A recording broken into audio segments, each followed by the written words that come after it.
Imagine this. It takes one act of obedience to change your life forever. It started with somebody that I know from a group posting her 21-day challenge.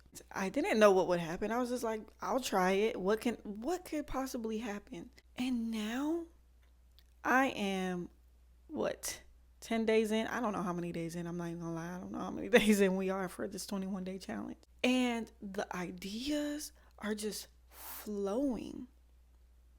When you allow fear, when you allow not feeling qualified, not feeling perfect, for God to use you, you don't show up and you don't allow God to be God. What happened with Moses? He didn't feel qualified. And God said, I will speak through you. We want to do all this prepping and planning, and there's nothing wrong with that. There's nothing wrong with having a flow. Sometimes things flow as we do it. You don't have to have everything together. You don't have to be perfect. Allow God to use you where you are. I'm telling you, I didn't know what to do. I wrote down a list of ideas and I didn't understand what it would look like.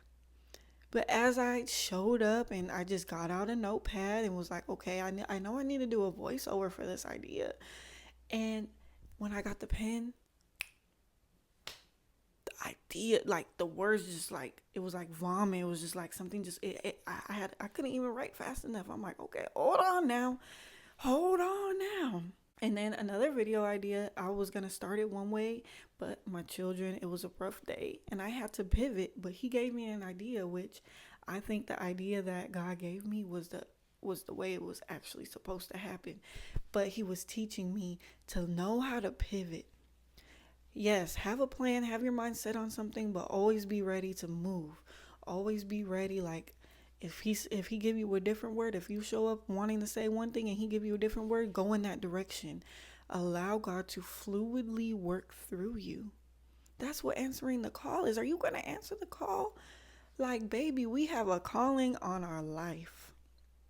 We have something down on the inside of us through our trials, through our tribulations, through the things that we've been through.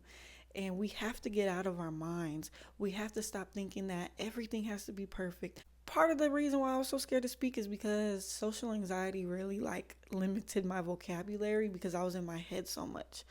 And I was scared to speak because I'm like, my vocabulary is this big right now.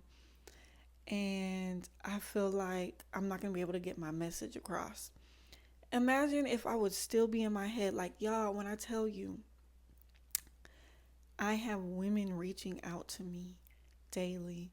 On Instagram, I have gained like 50, 60 followers. And to me, I'm happy about that because I am genuinely in a season where like my prayer is most I like whoever I'm supposed to reach. If it's one woman that my journey is going to help, and that being my daughter, I'm genuinely okay with that. Now, do I have to fight with that and battle with that at times? Yes, but I know that the truth of it is I am genuinely content with what my portion is.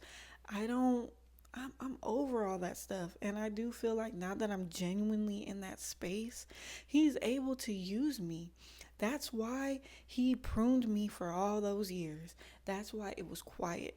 We often think that the season of quietness and stillness is doing nothing, doesn't mean anything, but those are the most profound times of our lives. That's what I'm pulling from. The way I was just crying out to him, the way I just felt so much internal agony from becoming, and him taking out the leaven and depositing his spirit, and now I have this wisdom, but I'm fighting against my flesh and just this pull, and him not blessing. I won't say he wasn't blessing me. He wasn't blessing me with the things that I wanted, but he was blessing me with wisdom. He was blessing me with the fruits of the spirits. He was blessing me to rest and to know that these things are productive as well. That's also answering the call. The call isn't just the likes and the comments and the shares and all this stuff. it's the fruit. It's having a relationship with him, and then when you show up, it's those things pouring out of you. It's the time you spent with him that's pouring out of you. It's the time that you've dedicated to healing and becoming and transforming that get like this video is just fruit. Everything I'm saying is just the fruit of that. And now I'm able to act obediently, and I have so much to pull from. I did the work. I'm doing the work. Am I perfect in it? No. Do I still have things I need to overcome? Every day. Every day. I fight a battle every day. I fight against things every day. But what I'm not going to do anymore is feel like I have to be perfect to show up. Don't let the enemy shame you out of your purpose. He is an accuser of the brethren, okay? He accuses us day and night. Look how he did Job. Look how he did Job. He's going to accuse us. And if something's true, if we could be better in that area, be better in that area. But this call is not about being perfect. People need real deliverance. People need real life examples of what this walk actually looks like. So if you want to show up and trying to be perfect, that's a disservice to what people actually need. This fight is a fight. We are dying to our flesh every day. Sometimes that act of obedience is allowing God to use you, to use your story. It's for him to get glorified. Your testimony, your struggles are all for him to get glorified. So just imagine you stop being scared of the judgment. Just imagine you stop being scared to show up. Just imagine you stop all of that and just do. And then he pours into you and gives you the ideas as you go. Sometimes that is the missing piece. I'm telling y'all, like, I am living it right now. I am up. It is 2:00 in the morning. My family's asleep. I tried to record 3 different videos and it wasn't flowing. But I know I have the message and I'm like, maybe it's just not time for that. And I pivoted to this and now I'm going to upload this. It is what it is. So yeah, y'all, answer the call. Show up. Do your work. You can do it. If he put the desire in your heart, then he gave you the tools you need. Just walk. Walking by faith and not by sight.